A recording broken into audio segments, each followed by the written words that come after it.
За өнөөдөр манай энэ хосттой ойн баярын өдөр байна. За 19 дахь одоо ойн өдөр байж байна. За ер нь бол 2007 оны 1 сарын 28-нд эхэлжсэн байгаа. Тэгээд ер нь бол яг тухайн үед ингээд сэтгэл санаа бүх зүрхээрээ ингээд нийлсэн тэр хэдэн гэр бүл ингээд хамтдаа байсан байгаа. Тэгээд өнгөрсөн энэ 19 жилийн хугацаанд ингээд бас анхнаасаа л ингээд хамтдаа байсаар байсан энэ он цагийн олон бас даваагүйг хамтдаа тулсан та бүхний бурхан өрөөх болтугай. Тэгээд бид нэр ингэж байсныхаа төлөө биш эзнийхээ төлөө үйлчлснийхээ төлөө бид нар дараа нь шагнал авах. Зүгээр одоо нэг юм гишүүн байсны төлөө мөн нэг цуглааны нэг хэсэг байсныхаа төлөө гэхээсээ илүү бид нар эзнийхээ гэр бүлийн гишүүд байлаа. Бас эзний хаанчлалынхаа төлөө үйлчлэлээ гэснийхээ төлөө бид нар эзнээсээ магтаал цаашаадаг авна гэсэн байгаа. Тэр өдрийг хүртэл бүгдээрээ өргөжлүүлэн амьдарцгаая. Өргөжлүүл эзэндээ үйлчлэгээ гэж уриалж байна. Нэг Авраам итгэлээ шалгуулахад энэ үгийг хэлсэн байгаа шүү дээ. Бас энэ нэрээр дуудсан. Тэгээ нөгөө эзэн өөрт нь бүр өндөр настай болсон хойно нэгэн ганцхан хүү заяасан. За тэр хүүгийн нэр бол юм блэ? Исаак байсан. За тэгээд нөгөө Исаак нь ингээд Исаактайгаа 12 жил сайхан амьдарсан. 12 жил боллоо. Бурхан түүнд өгөө өгөхдөө за чи хүүгээ надад өрөг гэж хэлсэн баг. Тэгээ тухайн үед одоо байсан шашин шүтлэг тэгээ одоо энэ тентхийн эргэн тойронд байгаа улс гүрнүүдэд өөрсдийнхөө шүтээндээ хүүхдүүдэд өргөдөг тийм одоо энэ заншил байсан. Тэр заншлыг мэдж байгаа учраас Авраам яасан гэдэг хүүгээ яг л одоо тахих юм байна гэж ойлгосон байна. За ингээд нөгөө нэг очихсан газарт нь очисон тэгээд бүх одоо түлээ тэгээд бас тэд нар чинь гал асахын тулд юм цог хадгалж явдаг гэсэн. Тэгэл тэр бүх түлээ мүлээ бүх юм аваад явсан. Тэгсэн хүн асуудаг. Энд одоо дахилд өргөхөд зориулсан юмнууд нэг байна. Гэхдээ хурган хайчиж байгаа гэж. Тэгсэн Авраамыг хэлдэг лээ. Эзэн хангаж өгнө гэсэн баг. За ингээд одоо бүр яг ингээд тахилын ширээн дээр хүүгээ тавилаа. Хүүгээ одоо нэг явах гад нядлах гад гэх юм аашаа. Хутгаа яг ингээд далах үед нь эзний тэнгэрэл зогсоодог тийм ээ. Хүү Авраамаа гэдээ утсан. Маш их баяртайгаар хутгаа хийсэн баг л та.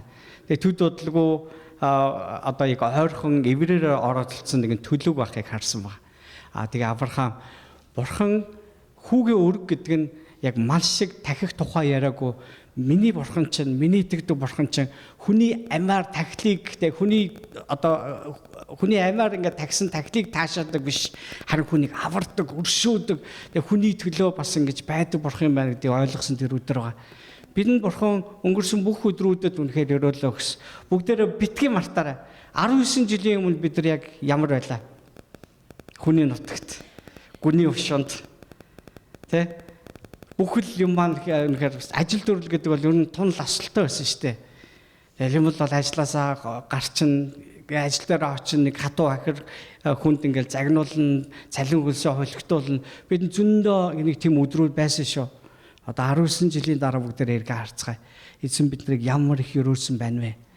Бид нар түүнд баярлалаа гэж хэлэхгүй гэж юу, тийм ээ? Тэр үнэхээр биднийг өрөөсөн шүү. Бидний залбирч гуйснаас мөн илүү ихээр тэр өрөөсөн шүү. Амен. Эзэн алдарн байх болтугай. Бүгдээр хамтдаа талархан залбирцгаая. Бидний төлөө ер бусын хിവэлэ таасгаж агуу хайраараа биднийг залбирч гуйхаас ч өмнө та бидний хэрэгцээ галидын сонсож харж бас төлөвлөж бидэнд үнэхээр бэлдсэн байсан үнэхээр талархаж байна эзэн минь.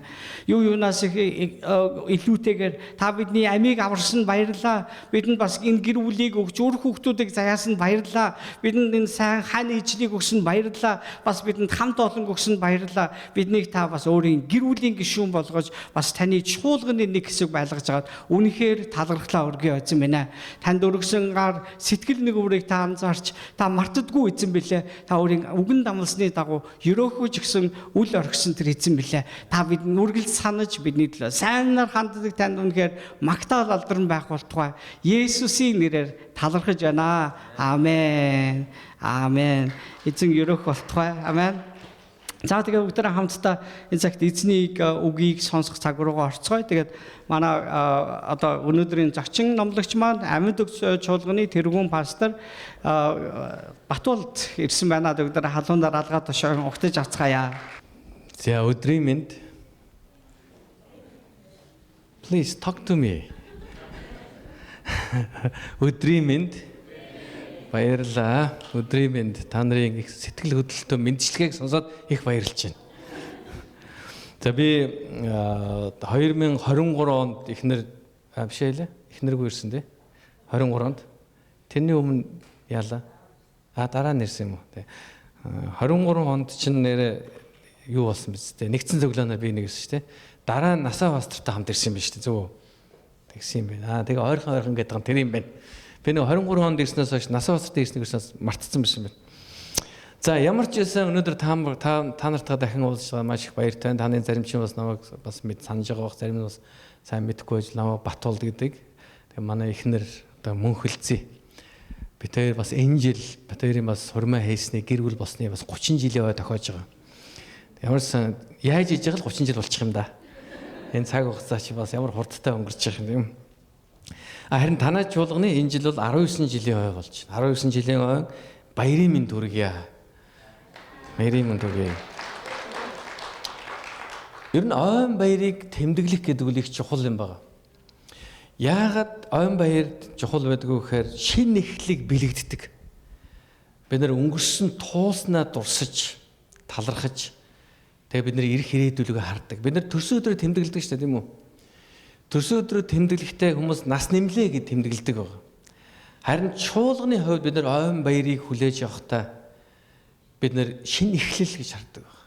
Энэ бол шин эхлэл юм а гэж. Бид юу туулж, юунд хүрсэн бэ гэдгээ дүгнэх баяр байдаг.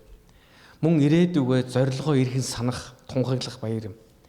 Энд байгаа хүн бүр өөрийн ирээдүгөө төлөвлөж төсөөлж мөрөөдөж яваа байх.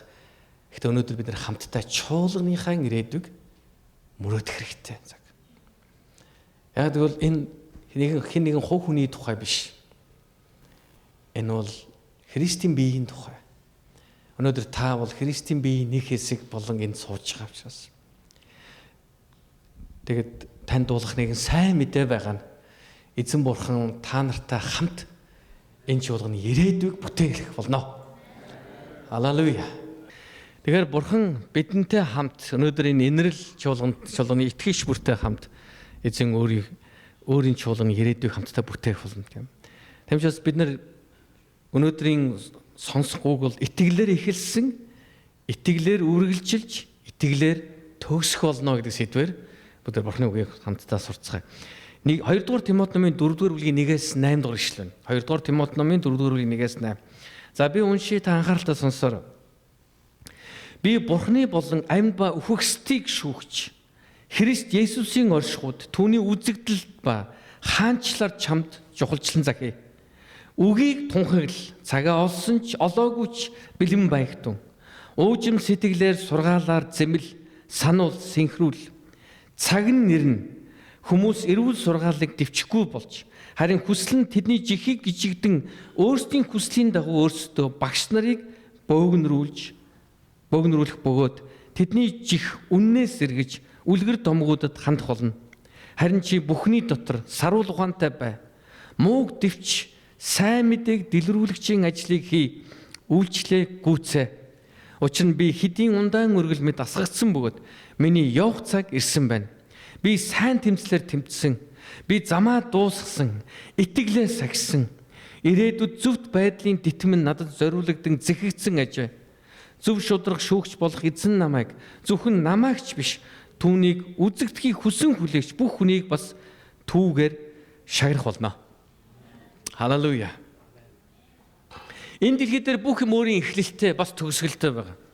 Бидний хинч энэ дэлхий дээр мөнх амьдрахгүй. За энд бол би 100% баталгаа өгч. Энэ дэлхий дээр бидний эдэлж хэрглэж байгаа бүх юм хизээч биднийх болохгүй. За энэ ч бас 100% баталгаа өгч.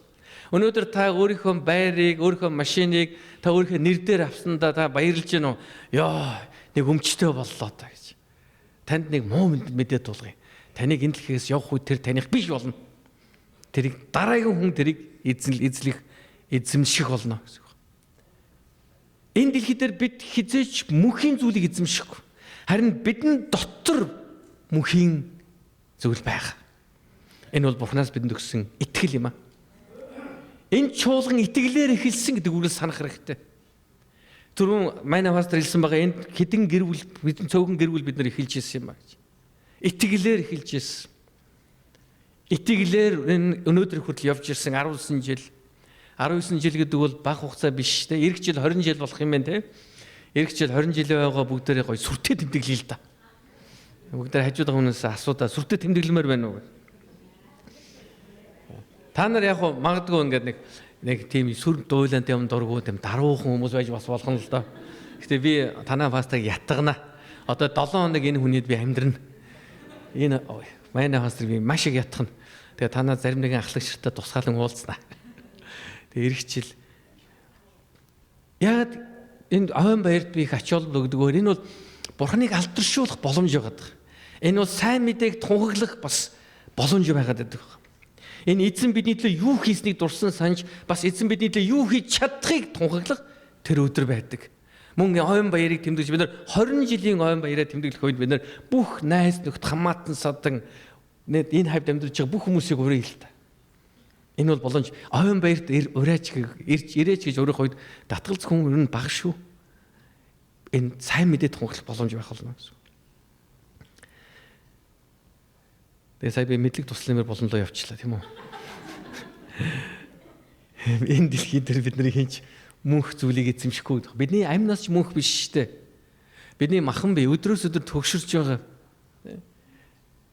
Бид нар магадгүй энэ анх 19 жилийн өмнө цуглаж ирсэн тэр хүмүүс өнөөдөр бас өнгөрсөн 10 20 жил хамт байсан хүмүүс би энийг хараад бас бодож байгаа бах.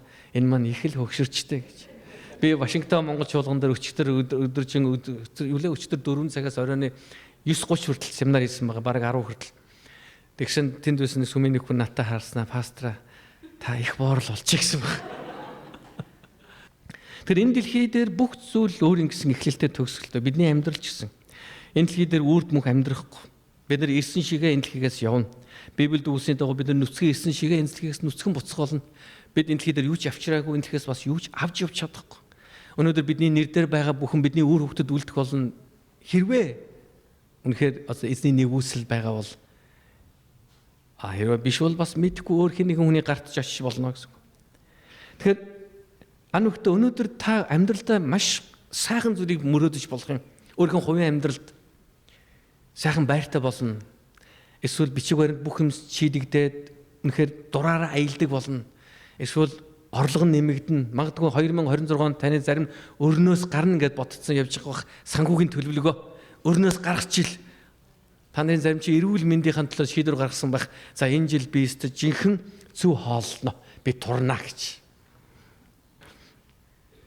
Тэгэхээр таны зарим чи эрүүл мэндийн төлөө зорилго тавьсан байж болно. Таны зарим чинь магадгүй боловсролын төлөө зорилго тавьсан байж болно. Ирэх жил би ингэж өсөж, ингэж хөгжиж, ийм хэл сурч, ингэж өөрийнхөө мэрэгжлийг эсвэл зэрэг дэгрийгээ би ахиулах болно гэж. Таны зарим чинь өөрийнхөө талаар юу ч бодохгүй зөвхөн хүүхдүүдийн талаар бодсон байж болно. За хүүхдүүдээ л энэ жил ийм зүйл хүрчих юмсан гэж бодсон байж болно. Гэхдээ энэ бүхнээс ч илүү өндөр том зорилго байгаа. Энэ бол Бурхны зорилгын дагуу амьдрах. Өнөөдөр бид нар хичнээн үр хүүхдэд хайртай байсан ч хичнээн бид нар өөрийнхөө амьдралыг бүтээн босгож бид нар тэр хүссэн хаусандаа амьдарч хүссэн орлого санхүүгийн эрхчлөөнд хүрсэн ч гэсэн эцэст нь бид нар Бурхны өмнө очино гэдгийг та бүхэн санах хэрэгтэй. Эзний өмнө очих үед Бурхан танаас хэдэн давхар хаус амьдарсны чинь хэдэн нойлтой өрөөнд амьдарсны чинь асуухгүй л бах. Харин эзэн яг өнөөдөр Илч Паулын хэлсэн тэр үг. Би итгэлээс сагсан. Би замаа дуусгасан. Би сайн тэмцлэр тэмцсэн юм а гэж. Би сайн мэдээг тунхаглагч ажиллаа. Би хийсэн юм а гэсэн энэ үгийг Бурхан биднээс сонсохыг хүснэ гэдэг би эргэлзэхгүй байна. Энэ дэлхий дээр байгаа хүн бүр зоригтой ирсэн баг. Энэ дэлхий дээр зориггүй ирсэн хүмүүс байхгүй. Бид нэр санаандгүй төрөөг. Бидний аав ээж санаандгүй уучраагүй. Бидний энэ дэлхий дээр мэндэлсэн маань ихийн хөвлөд бүрлдсэн маань санаандгүй биш. Яг л Библиэд үүсэнд дагуу энэ дэлхийг суурийг тавихаас өмнө биднийг ихийн хөвлөд бүрлдэхээс өмнө Бурхан бидний талаар бодсон байсан юм аа. Өнөөдөр та Америкт байгаа азтай эсвэл азгүй уучрал гэж бодож болох юм. Энэ Бурханы зориг дотор байсан гэдгийг бүү мартаарай. Бидний хинч Бурханы хяналтаас гадуурх амьдрч чадахгүй. Бидний хинч Бурханы зорилгоос гадуурх байх боломжгүй маа. Яг л Бурхан биднийг өөрийн алдрын төлөө бүтээсэн. Иш үзүүлэгчээр дамжуулж хэлсэн байдаг. Би өөрийнхөө алдрын төлөө бүтээсэн хүмүүсийг над руу дуудаа гэсэн мэт. Халелуя. Дорогие друзья мои, слышите меня, пожалуйста. Сонсороо, listen to me. Бурхан биднийг өөрийн алдрын төлөө бүтээсэн гэсэн. Бүгдээ хажуудаа үнэ хардаа. Бурханы алдрын төлөө бүтээгдсэн юм шиг харагдаж байна уу? Магадгүй хажуудаа үнэ хараад хөөрхий ядарч штэ. Тэр ядарсан хүн чинь Бурханы алдрын төлөө бүтээгдсэн байх.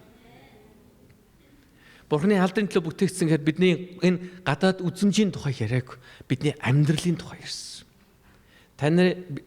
Зөвхөн таньж биш л те бидний бүгдийн маань царай цусны өөрчлөлт орно шүү дээ, цаг хугацаа өнгөрөх үед үрчлээстэй болно. Гоё тэлж болно л доо. Окей. Гэхдээ бид нар хаашаа цухтаач чадахгүй. Бид нар өдрөөс өдөрт бидний махан бие сулдаж дороотно.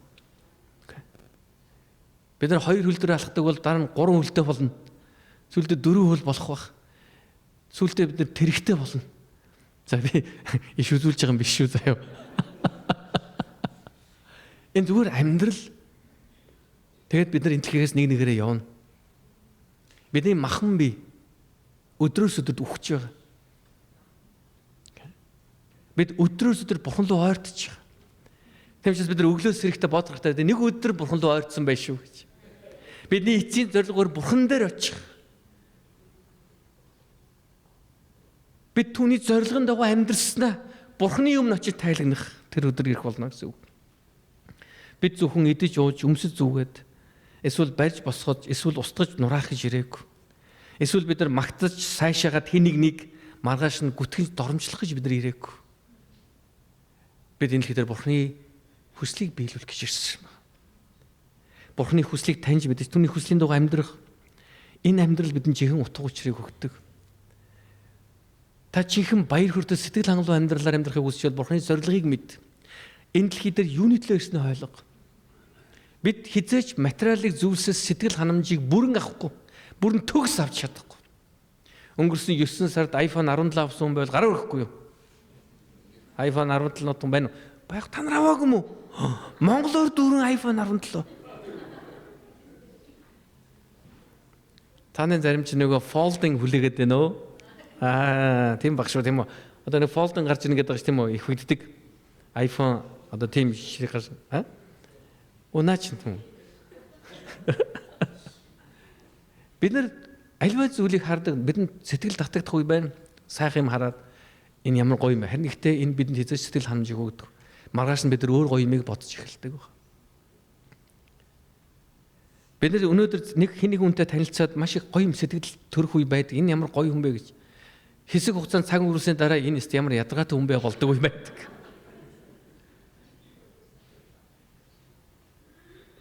Харин үргэлж бидний амьдралыг утга учиртай үнцэнтэй болгодог зүйл юу гэж? Энэ бол бүтээгчийн хүслийг мэдэж амьдрах явдал. Түүний зорилгын төлөө амьдарч байгаагаа мэдрэх явдал байдаг. Өнөөдөр нэм гарагийн цуглаанд ирснээр та Бурханы үгийг түүний хүслийг мэдэх боломж тань нээгдэж байна.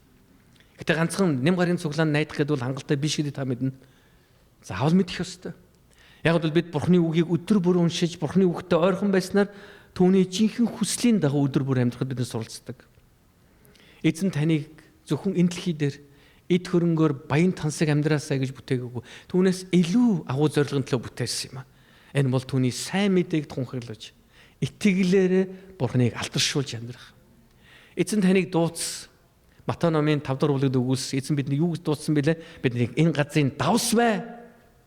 Энэ дэлхийн гэрэл байгаарай гэсэн. Аногтоо давс ямар үүрэгтэй вэ? Амт оруулах. Эсвэл муутахаас хамгаалах. Эсвэл яг энэ мөсцсөн засаар хучсан байгаа газрыг энэ замыг хайлуулах. Тийм үү? Энэ засыг хайлуулах, мөсийг хайлуулах. Гэрлийн зорилго гэрэлтүүлэх, харанхуй гэрэлтүүлэх. Та нар ийм үг сонсч байсан уу? Их харанхуй байсан болохоор нэг гэрэл асаагүй ийм үг сонсч байсан хүн байна уу? Please talk to me. Яасан гоё ингэдэг надлуу ингээд тийм үгүй гэдэг ингээд ярил л да. Үгүй үстэй. Та нар гэрлээ асаа гэсэн чи асаагүй. Яагаад? Ямар харанхуй байсан. Хэрвээ хин нэг хүн ингэж хэлвэл та юу гэж бодох вэ? Энэ ямар мэдрэл муутай гарвэ гэж бодно тийм үү? Ягаад гэрэл асахгүй байх хоёр гол шалтгаан байдаг. Нэг бол гэрэл өөрөө шатсан байдаг, нөгөө бол гэрэл тогтоогоо холбогдоогүй байдаг. Өөр ямар шалтгаан байхгүй. Харанхуй учраас гэрэл ассангүй гэдэг шалтгаан байдаг. Харин тэр түнэр харанхуй гэрэлтүүлэхийн төлөө гэрлийн үүрэг байгаа. Өнөөдөр инэр Христийн чуулган, инэрл чуулган оршин тогтнож байгаа шалтгаан юу гэж бид нар энэ нийгэмд энд амьдарч байгаа монголчуудын дунд энэ нийгэмд бид нар давс мэт амьдралын амтын утга учирыг ойлгуулж бид нар гэрэл мэт асаж хүмүүсийн зөв амьдралыг бид нар амьдралыг одоо Бурхны бидэнд өгсөн тэр зөв амьдралаар бид нар гэрэлтэж амьдралын бурхандаг амьдралын луужин болох нь бидний үүрэг байгаа. Өнөөдөр бид энэр Монгол чуулганы 19 жилийн хойг тэмдэглэж байна. Бурхандаа үнэхээр талархал өргөж сууж байгаа байх. 19 жилийн өмнө хэсэг хүмүүсийн зүрхэнд Бурхан өөрийн хүслийг мэдүүлж энэхүү чуулган эхэлсэн. Энэ чуулган би түрүүс итгэлээр эхэлсэн. Одоо ч гэсэн итгэлээр явж байгаа гэдэг. Эзэнтэй уулз тэр өдрийн хүртэл итгэлээр үргэлжилсээр л байх болно. Нэг л өдөр энд байгаа хүмүүсийн ихэнх нь байхгүй болно. Дараагийн залуу үе гарч ирнэ. Би сая ийшээ гараад тэнд байгаа нэг өсвөрийн цуглааныг харлаа л да.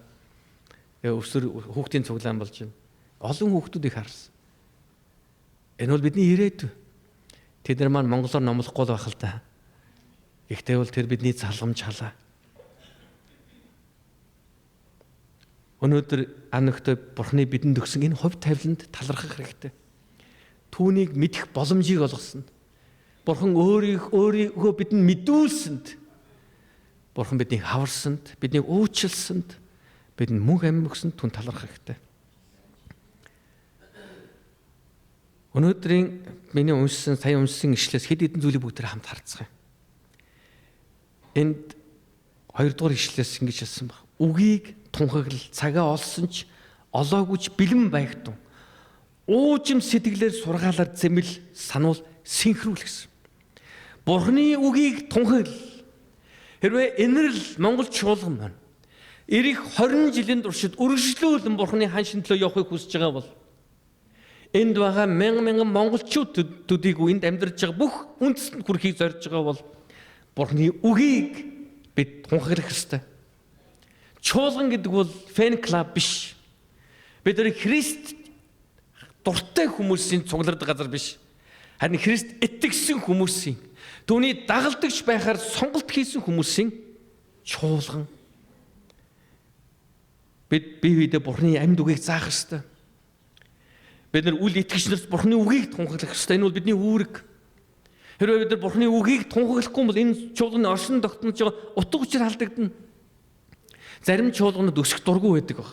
Сонирхолтой. Би тийм сонин сүмүүдээр би бас таарч илээ шүү дээ. Яхаар өөртөө бэлэн болоогүй ч нэх олон хүн авчираа шал дэмий юм болно. Үгүй хизээ бэлэн болох вэ? Хизээ бэлэн болох вэ? Зарим хүмүүс тэгж ярьдаг хөө. Манайхан отоохондоо яг ингээд ер нь бол одоо их тийм сул тал ихтэй байгаад байна. Тэгээд улам сайн болсны дараа ер нь сайн мэдээнд явъя гэж. Хизээ вэ? Хизээч бид нар бүрэн төгс болохгүй. Амен. Юу хэлсэн бүү мэд ямар сайн амен. Халелуя. Бидний сул тал сайн мэдээ тунхаглах, Бурхны үг тунхаглахын саад болдгоо ма бидний сул тал. Харин юу саад болдог гэж бидний итгэлгүй байдал. Бурхны үгэнд дуулуургүй байдал түүний хаанчлалт хэлэхэд саад болчихдог баг. Бүгдээ биеиндээ Бурхны үгийг заацгаая. Бүгдээ биенийгээ Бурхны үгээр урамшуулцгаая. Бүгдээ үл итгэгч нарт Бурхны үгийг тунхаглацгаая. Тэгэхээр энэ чуулган Бурхны үгээр төрсөн бол бас Бурхны үгээр өсөж, Бурхны үгээр хэл хязгаараа тэлэх ёстой. Мөн цаашаа 3-4 дугаар ишлэлээр харах юм бол хүмүүс хэрхэн үннээс ирэхийг сануулсан. Тийм ээ. Хүмүүс Бурхны үнэн үгээс эргэсэн ч харин та Бурхны үгтэй хамт байх болтугай. Хүмүүс гоё юм дуртай. Харин Библи бидэнд гоё юмыг хэлэх гээгүй. Бурхан бидэнд үннийг хэлдэг. Эзний үг биднийг зэмлдэг. Эзний үг биднийг өөрчилдөг, өсгдөг юм. Тиймээс ан нөхдөд Бурхны үгтэй ойрхон бай. Бурхны үгийг бүгдээрээ тунхаглан амьдарцгаая. Цааш нь үргэлжлүүлээд 5 дугаар ишлээс харах юм бол ингэж хэлсэн. Үйлчлээ гүйцээ гэсэн байна. Харин чи бүхний дотор саруул ухаантай бай. Мууг дэвч сайн мэдээг дэлгэрүүлэгчийн ажлыг хий. Үйлчлэлээ гүйцээгээрэй гэсэн. Эндрэл чуулганыхаа та нарын ажил дуусаагүй байна. Ер нь бидний ажил хизээ дуусна гэж энэ дэлхийгээс явсны дараа эсвэл Христ Есүс ирсний дараа бид нар эзэн Есүс Христ ирэх тэр сүүлийн цаг үед амьдарч байгаа. Эзэн удахгүй ирнэ гэсэн итгэл найдвар бидэрт байгаа. Энэ сүүлийн цаг үед бид Бурхныг хүлээж, Бурхныг хүсэн хүлээж, бас тэгтээ Бурхны бидэнд даалгасан ажлыг бид нар хийх ёстой. Энэ бол сайн мэдээ ярих. Та Бурхны дуудлагыг хүлээн аван үйлчлэлд хөл тавьсан бол эцсээ хүртэл итгэмжтэйгээр үйлчлэх хэрэгтэй. Үйлчлээ, гүйцээ. Бид айцтай тулах үе байдаг. Ял. Эргэлзээ ирэх үе байна. Ял. Дэлхийн аливаа зугаат сэнгэл татагдах үе ирдэг. Ял. Өвчин зовлон үхэл хагцал бэрхшээлүүд тулах үе ирдэг. Ял. Бүү бөөжиг. Бурханаас өгсөн үйлчлээ, гүйцээ. Би яг үйлчлэлд хөл тавьсанаас хойш би яг манай хостор бид нар яг адилхан үед 90-ад оны ихэнх үед үйлчлэлд хөл тавьсан л да. Бид нар 30 гаруй жил болж байна. Би анх сүмийн ажилтан болсноос хойш 33 жил өнгөрсөн байна. Би яг пастрын үйлчлэгээд одоо 28 дахь жилдээ 29 дахь жилдээ орсон байна. Би 97 оны 9 сард Хинтээ аймагт пастраар илгээгдчихсэн байгаа. Библийн сургууль дуусны дараа. Одоо энэ 29 жил те пастрын үйлчлэг хийж байна. Маш олон удаа зүгээр give up пимэр байсан байдаг. Чадахгүй юм байна гэж. Би чадахгүй юм байна гэж. Тань ч тийм бодол төрж ирсэн үе байх бах. Эсвэл та нарын зарим ч одоо тийм бодол төрж иж болох юм. Би чадахгүй юм байна уу? Би тэр итгэж мэтгэж худлаа юм байна уу? Өө би тэр өдөрдөгч битгий зүгээр итгэж байх нь худлаа юм байна. Анногт итгэл бол Бурханаас өгсөн бэлэг. Энийг хүн өөрөө бий болгодгүй. Бид нар нэг ухаантай учраас ингээл баахан судалгаа хийж ижсэн. За ер нь судалсны эцэст ер нь би Христийг сонгож байна гэсэн та бодож байна уу? Иохан номын 15 дугаар бүлэг дээр юу гэж хэлсэн гэж та нар намайг сонгоогүй харин би та нарыг сонгосон юм а гэж хэлсэн байдаг. Нэг сонирхолтой бичлэгийг би нэг хизээч л харцсан баг. Тэрэн дээр болохоор нэг YouTube бичлэг байсан баха. Тэгсэн яасан гэхээр AI-аас асууж байна. Шашнуудыг тайлбарлаач гэдэг. Бүх шашныг тайлбарлаж байна. Буддын шашин ийм, одоо хинду шашин ийм, ингээ баахан шашин тэгэн дараа. Хэрвээ чи итгэх байсан бол яг аль шашинд нь итгэх вэ гэж. Тэгсэн яагаад юу гэж хэлж байгаа нэ? Christianity гэж тий. Христэд би итгэнэ гэсэн баг. Яагаад гэсэн чинь археологийн хувьд хамгийн их бодиттой, түүхийн хувьд бол ямар ч одоо алдаа мадаг байхгүй. Логикийн хувьд хамгийн зөв нь учраас Христийг би юу шашнаа болгоно гэж ярьж. Бид нар одоо ингээл ашиглал янз янзын мэдээл. Гэхдээ AI-гаар бид нар итгэл бий болохгүй гэдгийг ойлгох хэрэгтэй. Итгэл Бурханаас өгдөг бэлэг. Өнөөдөр та өөрийгөө өстө би нэр Бурханд итгэсэн ястаас өстө азтай хүн шүү гэж бодож байна. Энэ юусе азтай хамаагүй. Энэ Бурханы сонголттой хамаатай. Бурхан таны төр нэгэнт итгэлийг өгсөн бол Бурхан тэр итгэлийг таны төр хадгалдаг, хамгаалдаг. Халелуя. Бид нар маш олон удаа за болиё гэж бодгүй байдаг. За хаяа. Йоо ядаргатай. Энэ итгэгч нар ч ямар ядаргатай болиё. Йоо эднэртэй ингэж зурлахаар зөв мөрөөрөө урдгаа хийгээд явцгаая гэж боддог тийм үү? Яас ямар үгийг дотроо бодоод энэ өөрөө. Мөрөөрөө гэсэн чинь нэг өөр юм бодсон уугүй юу? За. Тэгэхээр бид нар урдгаа хийгээ явж гэж боддог. Харин аногт Бурхан танд итгэлийг өгсөн. Та яагаад ч юм тэгэл бүтэн зөдөр хүрээд ирдэг. Хачин сарай. Пастрыг харахад сонь санаатал. Нөгөө доржийг харсан чинь дургу хүрээдэл. Нөгөө долмаатай гар барихаас дотор сониг оргадл. Тэгтээ гар бариад л дургу хөрсөн ч гэсэн сонсоод л тэгэл гараа авчих. Дахиж ирэхгүй гэл. Тэгээ дараагийн бүтэлд дахиад ороод ирдэг. Итгэл Бурханы танд өгсөн итгэл. Хизээч бууж. Илч Паул энэхүү захиас Тимотед хэлэхдээ тэр өөрийн хийгээгүй зүйлээ шаарддаг байхгүй Тимотоос. Тимото ер нь ингүүл гоё юм шиг байлаа гэж хэлээгүй. Харин тэр өөрийнхөө хийсэн зүйлийг шаардсан. Тэр туулсан амьдралынхаа тухай ярьсан. Тэр Тимотед хэлсэн.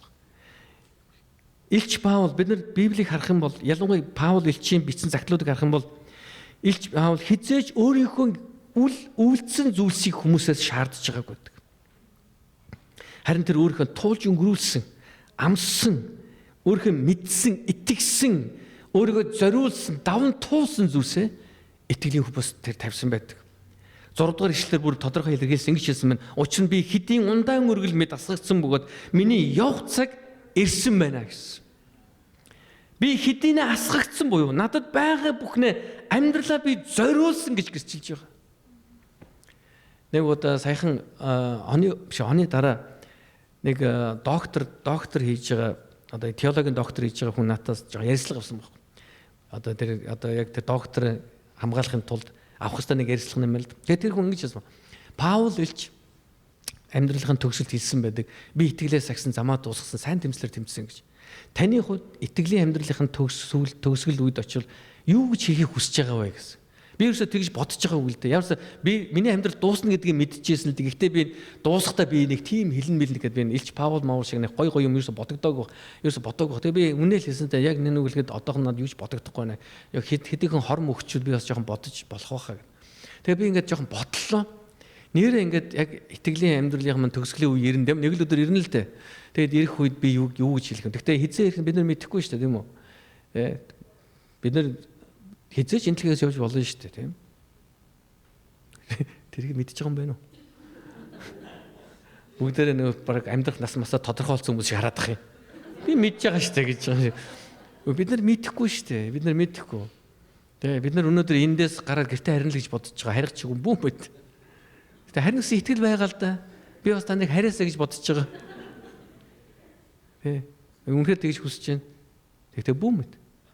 Би муу ёрлоогүй шүү. Зүгээр амьдрал шүү дээ. Бид нар яг үндэ бидний дараагийн 30 минутанд юу болохыг мэдэхгүй. Ямарсан дараагийн 2 минутыг юу болохыг би мэдчихэж байгаа. Би эндээс уншина. Харин эндээс дуусны дараа юу болохыг бүү мэд. Тэгээ би хэсэг бодсны дараа надад нэг үг маш тод ингээ дотор төрсөн баг юу. Би яг амьдралынхаа төгсгөлд яг нэг үг хэлэх хэмсэн гэсэн хүсэл төрсөн л дөө. Гэхдээ хэлэх үгүй мэдэхгүй л дээ. Хэлэх боломж олох ч юм уу. Чампаг гэд авард орол яваал гэж тийм үү. Ямар үгүйсгээр би үнэн байсан шүү гэж. Нэгсэндээ би үнэхээр Бурхныг сэтгэлээрээ хайрлаж, Бурханд итгэж, би ярьж, зааж байгаа зүйлээр амьдрахын төлөө би үнэн байхын төлөө амьдрсан шүү. Яагаад ч би зүгээр энэ үг л надад их тийм их ойрхон санагдсан баг. Би үнэн байсан. Би хэнийг ч хуурж мэхлэх гэж оролдоогүй. Би хэнийг ч итгэлээр нь дамжуулж бүлчих гэж оролдоогүй. Би итгэж байгаа зүйлээ ярьсан шүү. Би хэнд ч өөрийнхөө амьдралд хийж үзээгүй зүйлээ хийхийг тулгаж шаарддаг. Би үнэн байхыг зорьсон шүү.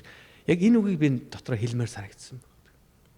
Өнөөдөр андагт би таан бүхэндийг бас урайлж ирсний үгээр ятгах чинь. Та амьдралынхаа төгсгөлд яг Илч Паулын хэлсэн үгийг хэлж чадах. Тэр амьдралаар амьдраасаа. Итгэлээс сагсан, би замаа дуусгасан, би сайн тэмцлэр тэмцсэн гэж. Нэгс нэ Бурхны зорилгыг биелүүлэхийн тулд би хийж болох бүхнийг хийсэн. Би үйлчилж болох бүх салбарт би үйлчилсэн. Би залбирч болох бүх залбирлыг би залбирсан. Би хүрч болох бүх хүмүүстэй хүрсэн юм а гэж. Энэ үг хэлээсэй. Паул амьдралын төгсгөлийг ирж байгааг мэдчихсэн баг. Тэр дүүжлүүч нас сурсан юм гэдэг юм. Тэрний яг өмнөх үе ирж байгаа. Тухайн үед ромчуудад байсан нэгэн ёс байсан. Энэ хоолны дараа тэд өөрсдөө шүтээний өмнө аяг дарс асгадаг байсан баг. Нэгсэндээ ингээд дуусч байна гэдэг. Бүх одоо тэр цаг дуусч байна гэдэг. Үүнийг хоолоо идэж дуусаад хийдэг байсан. Илч Паул яг асгагдсан гэж хэлэхдээ миний төгсгөлд ирсэн гэдгийг уншигч нарт ойлгуулахыг хүссэн байна. Миний төгсгөл ирлээ шүү гэдэг. Таны төгсгөл хизээ ирэх вэ? Миний төгсгөл хизээ ирэх бид нар мэдэхгүй. Тэгэхээр нэг л өдөр энэ амьдрал дуусна гэдгийг мэдэж бүгдээ үйлчлээ гүйцээцгээ. Өнөөдөр энэ чуулганд ахлагчийн үйлчлэл хийж байвал тэрийгээ гүйцэтгэл нь хийцгээ. Энэ чуулганд гишүүн байгаа бол тэр гишүүнийхээ үйлчлэлийг гишүүн байхаа тултал нь хийцгээ. Заримдаа ийм хүмүүсэд өгсөн та нар хийгээрээ би залбирчээ яа. Одоо ингэж залтай амьдрахгүй. Одоо бид хаана байх вэ, пастор? Би яг сүмд яг ямар хэрэгцээ байна? Би яг хаана зогсох уу пастор? Ахлагч, ганц зэрэг ахлагч надад хэлж өгөөч. Би юунд оролцох уу? Би хэн байх вэ энэ суулганы хувьд? Яг л энэ чуулганы төлөө Бурхны зориг байгаа. Бурхны зорилгыг биелүүлэхийн тулд би нэг хэсэг нь байх ёстой. Би ингээл энэ л чуулган дээр их болгондоо би хардаг. Энэ олон дуучдыг хараад баярлдаг байхгүй.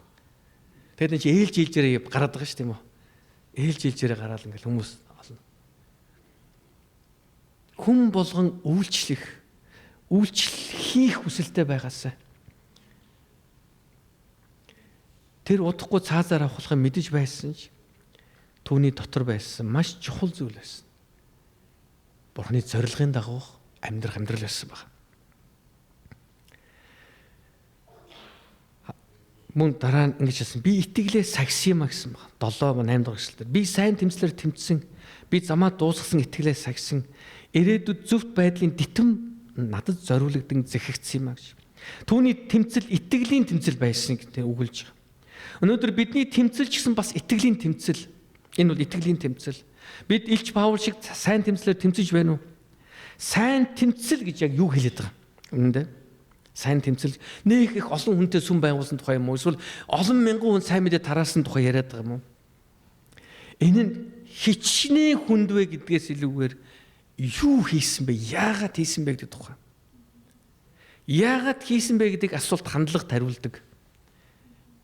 Юу хийсэн бэ гэдэг асуулт болохоор юунд хариулдаг вэ? Даалгавар тариулдаг. Бидэнд өгсөн даалгаврыг. Бидэнд өгсөн даалгаврыг бид нар яагаад хийж байгаа? Бурхан тушаас учраас хийж байгаа. Харин энэ үүрэг маань юухаар бид нар сайн мэдээг ярих дагалжтыг төрүүлэх байгаа. Энэ сайн тэмцэл гэдэг бол Христийн сайн мэдээг хүмүүст хүргэх үүргээ ухамсарлсан дагалдагчийн амьдралын тухай өгүүлж байгаа. Би дагалдагчийн амьдралаар амьдрсан шүү гэж. Паул. Би яг дагалдагчийн амьдралаар амьдрсан. Би Христийн дагалдагч байсан. Би зүгээр сүм дээрээ сандал бүлээцүүлдэг хүн байгаагүй юм. Би зүгээр чуулганд хэн нэгэнтэй ярих гэж ирдэг хүн байгаагүй. Би бол Христийн дагалдагч байсан юм аа гэж. Би бусдыг дагалдуулахын төлөө би зориг тавьсан хүн байсан. Би сайн мэдээг би цагаа олсон ч олоогүй тунхагладаг хүн байсан. Би толгоогоороо биш, би итгэлээр амьдрсан хүн юм аа гэж хэлж байгаа. Бидний толгой ажиллаад ирэхээр хитргийг ажиллаад ирэхээр бидний итгэлийг хомж эхэлдэг баг. За энэ хүнд ярих уу? За энэ хүн хүлээж авахгүй юм шүү. За энэ хүнд ярих уу? За энэ ч тийм харахад зүнүүд царайг хэцүү харагдаад наа чи айгуул зохиж унгаж магадгүй юм байна шүү. Энэ хүнд ярих уу? За дараа болъё. За маргааш болъё. Та маргааш амьд байх юм уу? Нөгөө хүн чи маргааш амьд байх юм уу? Бидний итгэлээс эргүүлэх муу нэгэн хүсдэг. Майгэрл пастор болон хамт үйлчилж байсан нөхөд байгаа нөхөд ийм олон бэрхшээлийг туулсан тийм үү? Янз бүрийн бэрхшээлийг туулсан. Харилцааны бэрхшээл, санхүүгийн бэрхшээл, өвчтөй, зовлонгийн бэрхшээл, үйл ойлголт бэрхшээл, муу ерэн сүнс, чуулганыг хагалах гэж оролдох бэрхшээл, маш олон бэрхшээлүүдийг туулдаг чуулган. Харин энэ бүхнийг бид нэр юугаар туулдаг гэж итгэлээр туулдаг. Өнөөдөр та бол итгэлийн баатар болон энэ сууж байна.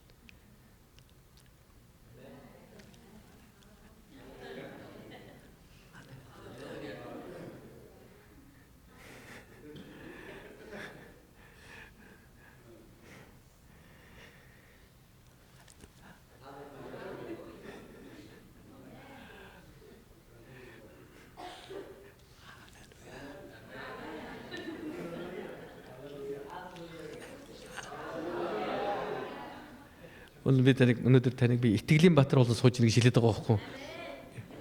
Нэг жоохон нэг баярлахгүй юм уу? Амен. Халелуя. Зарим тоогчгүй байхгүй. Тоогоорой. Та өөрийгөө би нэг гол дүр тоглоогүй шүү дээ. Үгүй. Ер нь бол чуулганы амьдралд гол дүр байдгүй. Гол дүр бол Христ байхгүй да. Бид нар бүгдээрээ туслах дүр шүү дээ. Заримдаа пасторууд өөрийгөө гол дүр болгоцсон яваад идэг шүү. Тэгээ манайнаас арай гайгүй шүү. Манай Монголд бол гол дүр болсон пасторууд байж би юу гүшгтний сүм тэгж явна. Үгүй бурхан юу хүсэж чинь тэгж бид нар явах хэрэгтэй байна. Итгэлийн баатар, таавал итгэлийн баатар. Өнөөдөр тэр энэ чуулганыг анх эхлэхэд байсан тэр хүмүүс, тэр хараатэйгэд явсан хүмүүс өнөөдөр бид таныг та бүхнийг итгэлийн баатар гэж. Өнгөрсөн 10 жил хамт байсан, 20 жил хамт байсан хүмүүс таавал итгэлийн баатар. Магадгүй та нэг хэсэг алга болсон байх. явахгүй мэдв гэдэг. Хүрээд ирсэн байх. Та итгэлийн баатар.